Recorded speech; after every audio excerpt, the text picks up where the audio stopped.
Pilipinas, bagong mukha. May prinsipyo, may isa. Yo! What's up mga kababayan? Kumusta? Mapagpalang araw nga pala sa ating lahat. And of course, magandang buhay ho sa ating lahat mga kababayan. Panibagong araw na naman, panibago na naman mga good news ang ating pag-uusapan ngayong araw. And of course, alam niyo mga kababayan, marami hong nangyayari. Actually si Sir Ivan, while nagpahinga sana si Sir Ivan kaya lang merong nag-viral ngayon. Napakainit ng social media ngayon mga kababayan. Talagang dumadagondong ho.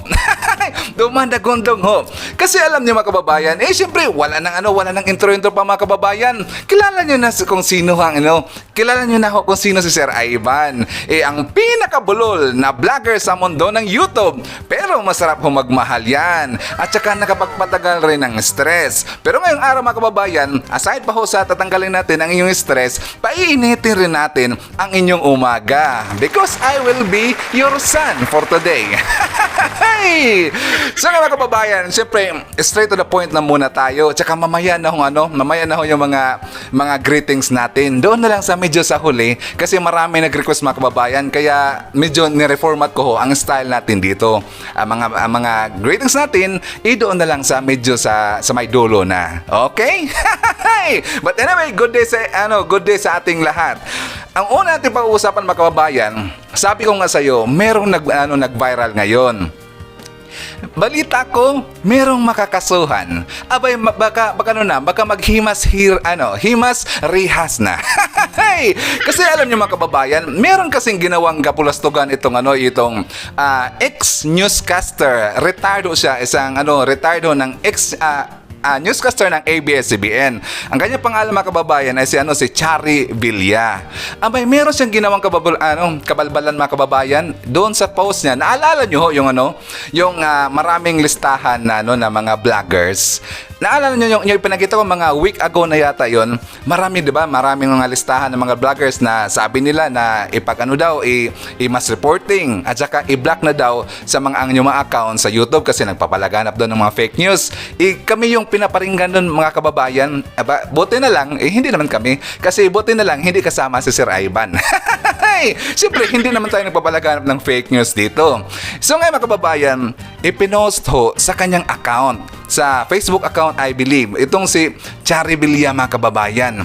Nilagay niya kasi doon sa account niya na sabi niya, here is a list of fake news peddlers. So beware. So naalala niyo ito mga kababayan, yung nahabang listahan ng mga vloggers. Kabilang na doon yung mga sikat siyempre. Ngayon, maraming nakabasa noon. Isa na doon yung mga sila si Attorney Trixie Angeles, yung incoming PCOO natin, hindi nakaligtas. Marami doon sa listahan sila si Daryl Yap, si TP, Thinking Pinoy, andun din yung mga kilala si Sas, andun din sa lahat na mga vloggers, mga sikat na mga vloggers mga kababayan. Alam kong kilala niyo yun. So ngayon sa post niya mga kababayan, as I said it, na sabi niya, here is a list of fake news peddlers, so beware. So dahil nga parang natakot, abay iniba niya yung caption niya after 4 hours. Parang beware na lang, beware. Hanggang umabot after 3 hours, abay ginamitan niya na credit to the owner, CTTO. Iniba niya ang kanyang captions na ngayon. Bakit? Inatakot. Kasi parang pinagbintangan niya yung mga BBM supporters na mga fake news daw, fake news peddlers. Ngayon ang mga BBM supporters mga kababayan parang seryoso na ngayon. Kakasuhan itong ex-newscaster ng ABS-CBN. Bakit? Siyempre isa na daw sa nag-complain doon si Sir Cañete, si Darwin ho. Isa ho siya sa mag-complain ho doon. At saka si Sir Jay Sunsa. Marami na ho sila mga kababayan. Saka nakadraft na ho, ready na ho yung complaint la. Ipagpasa na lang ho sa piskal. Ngayon mga kababayan, parang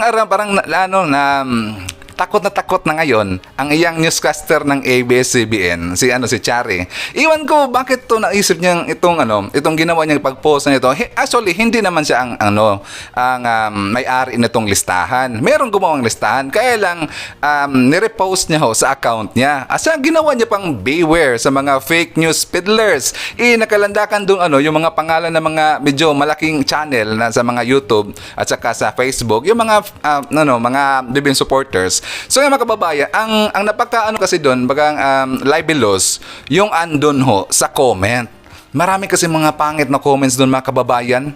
Meron pa sinabi doon yung mga binayaran raw, something mga bayaran. Sinabi doon na 60,000 daw yung bayaran. Meron nga doon, basta talagang libelous Kaya nga yung pangalan, pati nga yung mga pangalan, ito sa balita mga kababayan, para sa pagkasabihin kasi ng mga dilawan dyan, napapakala tayo ng fake news. Actually, nakabase tayo sa balita.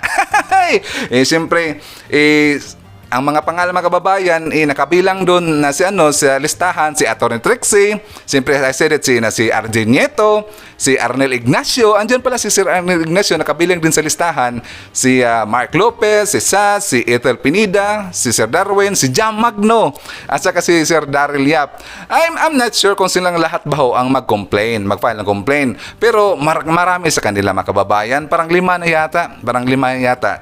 So ngayon, ang mangyayari ngayon mga kababayan, nag-iingay kasi yung mga dilawan ngayon. Bakit ba daw, parang sabi nila, bakit daw pinatulan pa itong it's not worth it.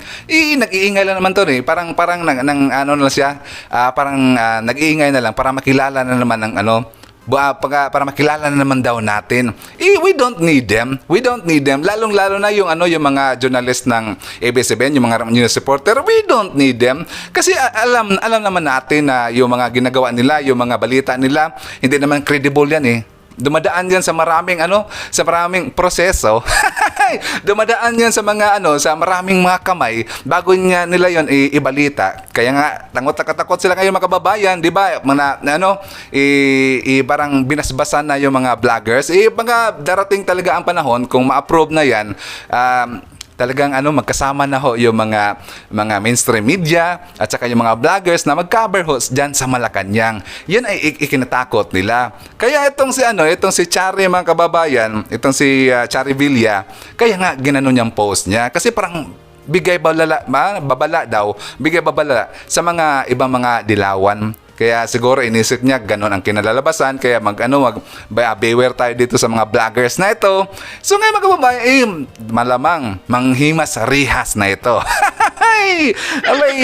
Pasensya na lang. Naka-ready na ang naka-draft na ang complaints, saka siguro as of this moment andun na sa fiscal ang ilang mga complaint mga kababayan. So abangan natin ang mangyayari. So mga kababayan, so after that, dahil sa mainit na topic na yan, jump naman tayo sa ibang mga topic. Alam niya naman si Sir Ivan mga kababayan, marami mga news niya na masaghap kaagad na yung mga ginawa mga kabalbalan na mga ibang kampo, yung mga may ayaw kay BBM. So pag-usapan naman natin ngayon itong si HR. Si HR, kumusta? Na-miss ka ni Sir Ivan. balita ko parang nag-iingay ka ngayon. Parang umiinit ka ngayon. Parang merong isang grupo kasi mga kababayan na talagang nagawa sila ng na presentation. Kasi sabi nila, Riot Groups condemns planned continuation of drug war.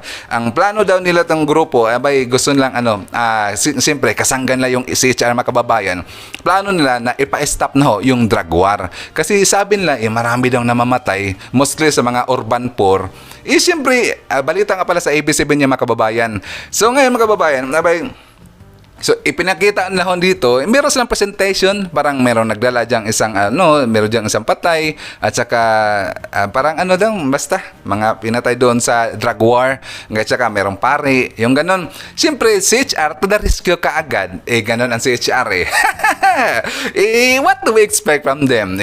Alam niyo naman kung sinong bumuo nitong si HR mga kababayan. 'Di ba ibinalita ko na 'yon dito. kung kailan yan nabuo ang CHR at sino ang nag-approve niyan. So, 'di ba, parang naging pangit, 'di ba? Naging pangit yung nila, imahe ng CHR ngayon eh. Parang bakit ipinalabas nila, parang tutulungan nila tong grupong na to na talagang ipa-stop na ho yung drug war kasi marami lang namamatay. So ngayon, si Lieutenant Vicente Danao Jr. mga kababayan, pinaparinggan ang CHR ngayon. Pinaparinggan. So ano ngayon CHR? So sabi niya, war on drugs nga eh. War on drugs nga eh. Pag sinabi mong war, may mamamatay talaga dyan. So sabi na, tell the human rights group, join me in operating. Sila ang papaunahin ko and tell me, okay, I'm challenging them now. Mauna kayo mismo ang humawak ng baril. I challenge you. So ito mga human rights groups mga kababayan, talagang talagang sinupalpal ho ni General, ni Lieutenant General eh. Siyempre, itong mga human rights group mga kababayan, hindi kasi nila alam. Kasi pag merong operation ho ang mga pulis, wala naman sila dyan.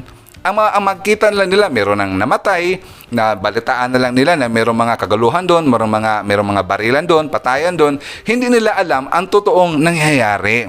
Kaya kung merong na namatay dahil nga sa war on drugs, yan, mag-iingay sila kaagad, dapat tapusin na yang dapat hindi na daw i-continue yung war on drugs kasi maraming namamatay. Hindi naman nila alam kung sino yung pinatay, kung sino yung namatay. Ang gano'n lang, bawal naman, may human rights daw eh.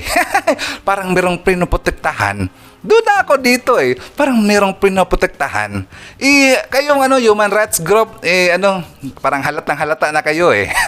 Huwag masyado kayong magpahalata. Nakakaduda lagi inyong pag merong ganyang mga mangyayari, andyan kayo kaagad. Ito pa namang CHR, napakalaki naman ng budget. Hindi ko alam kung anong project nila. Mga kababayan, alam nyo ba kung anong project ng CHR? Bakit malaki yung budget nila?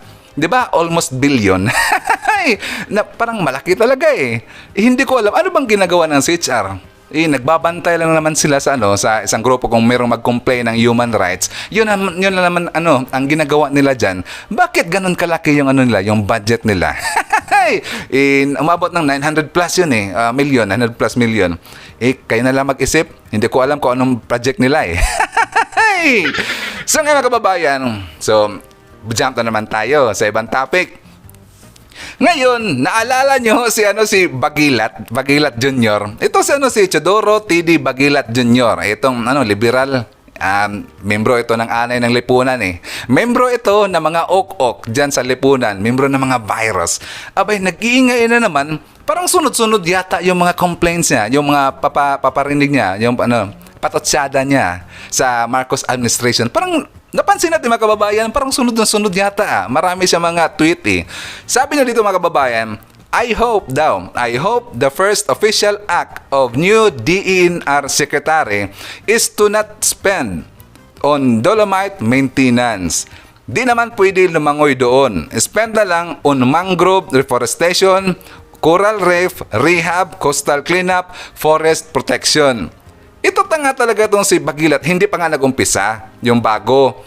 Siyempre yung dolomite mga kababayan, hindi naman malaki yung maintenance dyan. Bakit ang dolomite, powder ba? O natutunaw ba yung dolomite? Bakit kailangan ng mga maintenance? Siyempre mayroong mga minimal maintenance dyan, hindi naman ganun kalaki. Meron yan, lahat ng mga departments, mga projects, meron talaga maintenance dyan. At saka meron ng mga budget dyan, naka-allocate. Bakit kailangan pa niyang pagsabihan yung incoming daw, yung DENR secretary? Hindi na kailangan yan. May utak na ho yan. Ito si Bagilat, nagpapapansin lang to. May mga utak ho yan. Bakit yan i-appoint yan bilang DENR secretary kung walang alam yan, kung hindi yan knowledgeable, nag-iisip rin yan, oy Bagilat. Ikaw, nagpapansin ka lang eh. Alam ko, yung mga dilawan di ba? Tingnan nyo ngayon, yung mga dilawan mga kababayan, hindi pa nga nakaupo yung mga bagong officials, hindi pa nga nag-start like for example, yung mga kay Marcos administration, hindi pa nga nakapag-start, hindi pa nga nag-umpisa, mayroon na sila mga patotsyada. meron na sila mga intro. Siyempre, yan naman ang ginagawa ng mga opposition, mga kababayan. Parang gusto nilang pangunahan kaagad. Itong mga advice ko sa inyo, mga dilawan, kay mga pinklawan, at saka itong si Bagilat, bigyan nyo muna ng 1 year. Bigyan nyo muna ng 1 year or 6 months to 1 year. Bigyan mo muna nag-start. Diyan ka mag-comment kung merong mga kaayayang hindi maganda. Diyan ka dapat pumasok. Hindi pa nga nakaumpisa, pumapasok ka na. Kaya nga ayaw na ayaw ko sa inyo eh. Kaya lagi ko yung inaasar. Pero lagi kong ipinaalala sa inyo, hindi o yan fake news. Lagi kayo mga dilawan, lagi nyo akong sinasabihan dyan sa comment na napabalaganap ako ng fake news, ha? Tingnan nyo nga doon sa mga listahan ng ano nyo, yung kasamahan nyo. Andun ba si Sir Ivan? Di ba wala doon? Siyempre, bakit ako, kung ilagay nyo ako doon, iaasarin ko lagi kayo araw-araw. Baka magka-depression kayo. Boto yung nasa listahan doon, mga cool lang, mga cool. At saka medyo seryoso. Kung si Sir Ivan, yung ilagay nyo doon sa listahan, magka-depression kayo. Araw-arawan ko kayong aasarin. Siyempre, ganun si Sir Ivan eh. So ngayon, mga kababayan, ngayon, forward naman tayo. Meron kasi nakaano sa aking attention. 'Di ba si Sir Joey De Leon, mga kababayan? Siyempre palabiro 'yan eh. Palabiro talaga 'yan. Marami pa kasi mga artista. Siya nga pala, showbiz muna tayo. Siyempre idol natin yan si Sir Joey De Leon eh. Magaling yang magpatawa. Kasamahan rin natin 'yan. So, mga kababayan, kasi ngayon nga maraming nag-iingay pa rin ng mga artista, hindi pa rin maka-accept, parang pa rin nagpaparinig diyan sa social media, pinaparinggan niya yung mga supporters ni BBM, yung admin, yung mga bagong gabinete, at saka siyempre yung lahat ng mga Marcos administration, mga kababayan, pinaparinggan nila yun lagi. Ito mga artista, nakikita niyo yan lagi sa mga accounts nila at saka sa mga balita. Pag nating pag-uusapan lagi, lalo lang sumisikat eh. Ito mga kababayan, kasi nga itong si Sir Joey De Leon, talagang medyo napuno na. Ngayon, inaasar rin sila ni Sir Joey, mga kababayan. Sabi niya dito, meron siya kasing ibinahagi si Sir Joey De Leon, mga kababayan, na isang salita dyan sa likod niya. Ito, ilagay ko lang dito. Merong isang drawing sa likod at saka may word na talunan. Meron siyang pinaparinggan. Sabi niya kasi, mga kababayan, dyan sa Twitter, sa kanya post sa Twitter, sabi niya, same word, different meanings. Dalawang word kasi, mga kababayan. Siyempre, talunan, tsaka isa, merang talunan din. Pero same word pa rin, pero magkaiba yung meaning. Alam niyo ang ibig sabihin niya, mga kababayan? Ang ibig kasi sabihin ng first na caption, yung ang kaibahan daw, ang kalugan sa salitang pag natalo ka sa election, sabi niya, pag natalo ka daw sa election, ang tawag diyan, talunan. Yung isa naman nga word, mga kababayan, ni Emil, sabi niya, pag nanalo ka sa election, talunan. Yung mga supporters, nagtalunan dahil sa tuwa. Mataba talaga yung utak ni Sir Joey De Leon, mga kababayan. Kaya bilib ako dyan eh. Magaling rin magpatawa yan. Siyempre, tama nga naman. Yung natalo sa eleksyon, talunan. Kung nanalo naman, talunan. Nagtalunan, nag-jump. Good job. Talagang siyempre, maasar ka kay Sir Joey, mga kababayan. Kung ayaw na ayaw mo sa Marcos admin, siyempre, maasar ka talaga. Siyempre, hindi ka supporters eh. Masakit yan sa damdamin mo. Hindi mo nga ma-accept. So ngayon, mga kababayan, ito, forward naman tayo. Para marami tayong pag-usapan ngayon. Maraming nangyayari eh. Si Ralph Recto, mga kababayan, iwan ko ba? Siyempre, nag-out na nga siya sa Senado. Meron siyang pabaon sa Marcos admin. Specifically, pinaparinggan niya si PBBM. Alam niya ang anong gusto niya. Sabi niya, free Laila. Sabi niya, Recto to PBBM. Gusto niyang palalayain si Laila, mga kababayan. Tinapos nga, katapos nga lang niya bilang sa Senado, meron nga ito pa yung sinabi niya, wala bang ibang pabaon? Pangit yung pabaon, mga kababayan. Gusto niya palabasin na daw si Laila. Ito ho ang sa balita mga kababayan. Another feisty lady worthy of our respect is Laila de Lima, a prisoner of conscience, punished for her courage, but whose spirit no prison walls could contain. Trolls put her behind bars. The truth shall set her free, Mr. President-elect. Free Laila. Bakit si PBBM ang pinaparinggan mo? Tanga ka ba? Bakit si PBBM bang nagpakulong? Hindi naman. Yung Department of Justice man, ang Supreme Court may nagpakulong dyan. Bakit si PBBM yung sabihan mo? Time ba yun ni PBBM? Di ba time yun ni PRD? Dapat si PRD yung pagsabihan mo. Tanga ka talaga eh.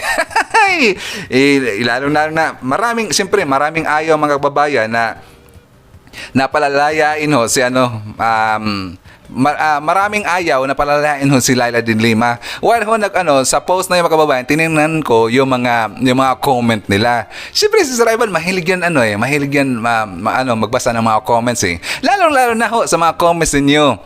Mahilig tayo magbasa diyan kasi siyempre nangunguha rin si Sir Ivan ng mga informasyon. Kaya nga ako merong mga ibabalita dahil nga sa inyo, dahil nga sa mga comment nyo. Kaya pag merong makuha sa aking attention, nire-research ko kaagad yan. Kaya maraming salamat ho sa mga nag-message, sa mga nag-comment. Maraming salamat ho. So andun nga sa comment na yung mga kababayan tungkol kay Laila de Lima, sinabi doon na sabi na worthy of your respect. Respect lang ho ni Recto mga kababayan, ni Ralph Recto, but not ours. Pinaparinggan masakit mga masakit na mga words mga kababayan, pinaparinggan ho nila si Ralph Recto. Sabi pa na dito, sige, ipalit si Recto, pakawalan si de Lima. Kung yan ang gusto niya, ewan ko lang kung hindi umiiyakan sa kulungan. Mukhang mamas boy pa naman.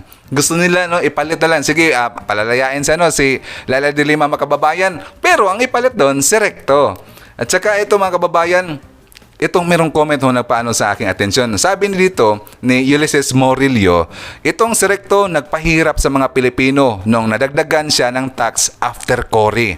Ngayon, itong Recto, pahirap na naman ito sa mamayang Pilipino dahil gusto niyang pakawalan ang taong involved sa drugs. Naku po, lalo na namang lalaganap ang droga sa ating bansa. Tama ho yan. Kawawa na naman ang mga kabataan. Kaya ako, botong-boto ako, huwag palalayain ho yan si Laila de Lima. Meron niyang ginawang kabalustagan, kaya nga nakulong eh. Itong si Recto mga kababayan, gusto niyang palayain ho. Tinawag pa ang atensyon ni PBBM. Yan ang kinalaman niya ni PBBM dyan. Tanga talaga to eh. So mga kababayan, punta na naman tayo sa ibang usapin. Tungkol na naman ito sa 2022 World Press Freedom Index. Kasi mga kababayan, dito sa report ni Howie Severino sa podcast niya, merong ranking ho doon about sa mga press freedom. Kung rank 1 ka, okay yung press freedom doon. Kung kulilat yung number mo, yung medyo malayo yung number mo, may naka-rank na pinakababa, ipangit daw yung press freedom dyan sa lugar na yan. Nakalagay dito mga kababayan, yung siyempre ang number 1, Norway daw. Okay daw ang press freedom sa Norway. Second, yung Denmark. Third, yung Sweden. Tsaka fourth, Estonia. At saka number 5, Finland, Ireland, Portugal, Costa Rica, Lithuania. At saka yung, pagbasa niya number 10? Liechtenstein. Basta yun na bansa. Mahirap basahin mga kababayan. Pasensya na ho. So mga kababayan, ang Philippines, ika-147. Napakalayo ho. Yun ang sabi daw, alam nyo kung sino ang source. Yung source daw ang Reporters Without Borders. Alam nyo kung sino sila? Yung mga dilawan. Yung mga dilawan mga kababayan. Yun daw ang source, ni-ranking nila, ika-147 ang Philippines. Score daw 41.84. Napakalayo daw. Kasi parang sinasabi na dito mga kababayan, ipinalam nila sa international na napangit daw ang press freedom sa Pilipinas. Anong pangit ng press freedom sa Pilipinas? At saka bakit nyo to inilabas ng itong ganito? Dahil nga parang papalitan na kayo ng mga vloggers. Takot na takot kayo napapansin ko kayo mga kababayan dahil nga yung accreditation ho ng mga vloggers, hopefully na ma-approve na yan at saka ma-finals na yan. Palagi marami na silang inilabas ng mga balitang ganito o yung mga rankings o mga polls, yung ganito, sino pang nagpa-umpisa mga kababayan? Yung mga dilawan. Yung mga may ayaw sa mga Marcos. Bakit kaya ganon? Kayo ha, mga dilawan, asarin ko lang kayo. Siyempre yung mga balita nyo, mga balita nyo, mga pinklawan ng mga reporters, as I said it always dito, lagi kong sinasabi, hindi naman credible yan, hindi ka panipaniwala. Meron lang siguro mga totoo dyan, siguro na sa mga 5%. 5% na siguro totoo dyan. Kaya nga dapat palitan na sa inyo.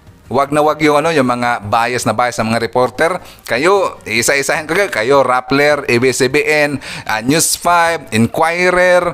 Kaya diyan, marami pa, pati yung Rappler, hindi naman media yung Rappler nagbidyahan lang naman yan totoo yan. Para naman sila parang silang yung Rappler, parang semi-vlogger. Parang nasa gitna sila, parang media, nasa gitna yung vlogger, basta nasa gitna sila. Napakahilig pa naman mang fact check. Yung fina-fact check nila tungkol pa naman sa mga gandang balita tungkol sa mga Marcos at saka yung mga lumaganap na mga yung parang kung ayaw sa paningin nila, ayaw nilang makita tong ganito, fina-fact check agad. Sabi na parang lack of context. Yan ang mostly nilagay nila, false information, lack of context. Ikaw, Rappler, ikaw ang mahilig mangkuntya sa mga Marcos. Yung mga post nyo palaging may pangit, pero palaging may intro. 'Di ba? Lagi kong sinasabi mga kababayan, palaging may intro. Sinasabayan niya lagi, the son of late dictator. Namesake, the son of late dictator at saka son of dictator, ganon. Dapat sabihin rin namin sa inyo, kami mga vlogger, sasabihin na rin as hindi na as of the moment, kasi sinabi ko na to sa mga previous sa mga previous na mga vlogs ko, 'di ba? Sinabi ko ngayon, the convicted Maria Risa. Siyempre convicted ka naman marami kang ang kaso, 10 times na nga yung arrest warrant mo. Ilan ba lahat ng kaso mo, Maria Risa? So totoo naman convicted Pati nga si Sir Robin Padilla, hindi mo pinalagbas. Ex-convict. Si Sir Jingo Estrada, hindi mo rin pinalagpas. Tinawag mo ex-plunderer. Kaya tatawagin ka rin namin ng convicted. Convicted Maria Risa. Hindi naman yan fake news. Totoo naman yan. Sa kababayan, ito. Marami nang gagalaiti ngayon. Ito nang gagalaiti kasi itong mga dilawan mga kababayan. 'Di ba ipinapalabas na dito na yung halalan daw. Yung halalan kasi, 'di ba, mayroong mga irregularities na nangyayari. Mga mga kababalaghan. So mga kababayan, inilabas ho ng Inquirer ito. Sabi nila, AMLC reports large amount of money withdrawn in Ilocos Sur, says Comelec Garcia. Yan ang sabi dito. Ngayon kababayan, yung mga dilawan kasi parang i-attach nila kaagad dahil nga may report na ganito, na balita daw na merong para siguro parang duda sila kasi malaking amount kasi ang ni-withdraw sa Ilocos Sur. Parang i-connect nila kay BBM kasi basta pagpangalan na Ilocos, siyempre andyan si Sir BBM, parang pinasabi nila na meron daw mga bayaran sa yung time ng eleksyon.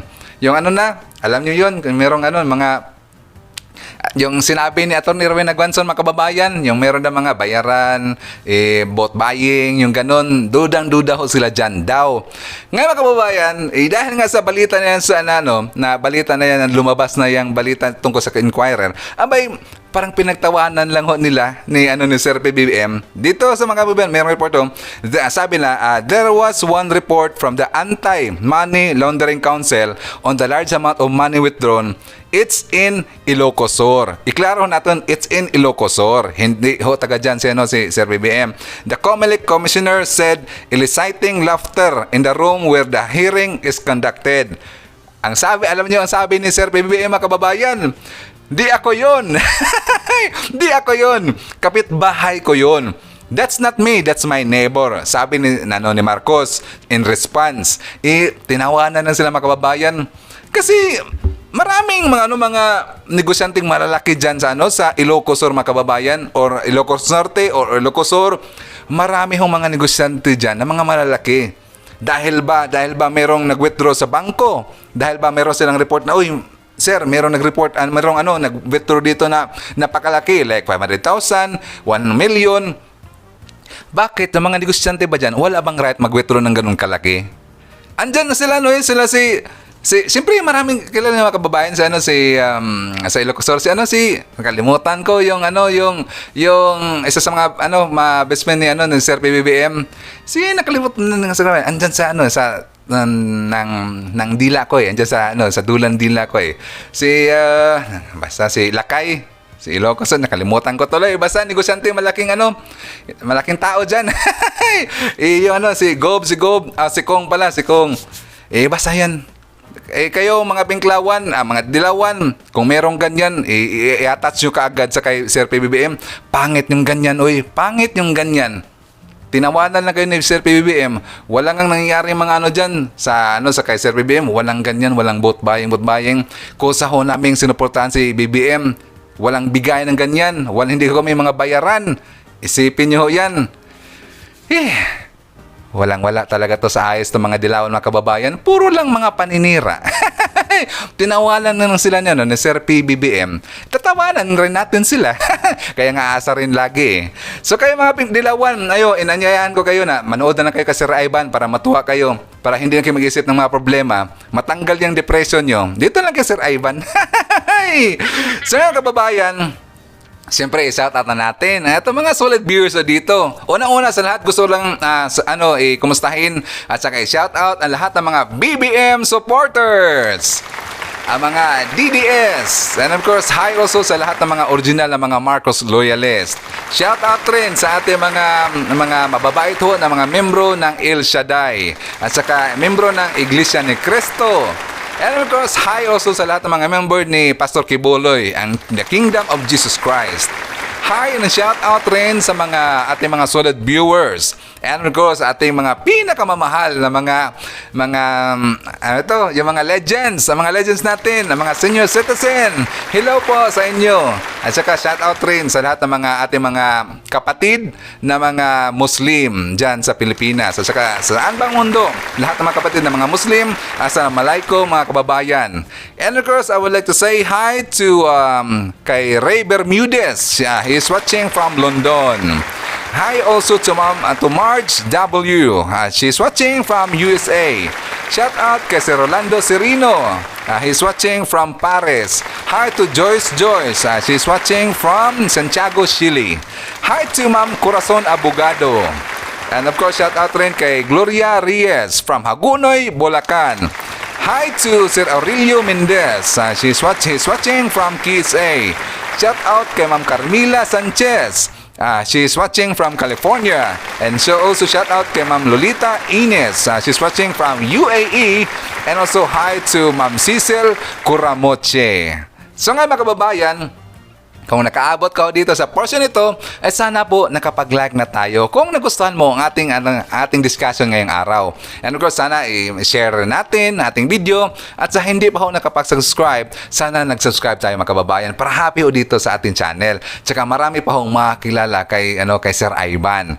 And of course, thank you so much sa lahat ng mga sumuporta ho dito kay Sir Ivan, sa ating mga silent viewers. And of course, huwag kalimutan lagi mga kababayan na mag-pray ho tayo lagi kay Lord Jesus Christ. Dahil ang mga prayers natin ay napaka-powerful ho niyan. At saka hingiin, pasalamat rin tayo kay Lord Jesus Christ mga kababayan sa ating mga na-receive na mga blessings araw-araw. At saka sa mga blessings na hindi natin nakikita. At saka hingiin rin natin kay Lord Jesus Christ mga kababayan ang ating kaligtasan and good health. Dahil kung mag-pray tayo kay Lord Jesus Christ mga kababayan, lahat ng mga hingiin nyo, ibibigay ho niyan in a miraculous way. So palakpakan naman natin si Lord Jesus Christ mga kababayan.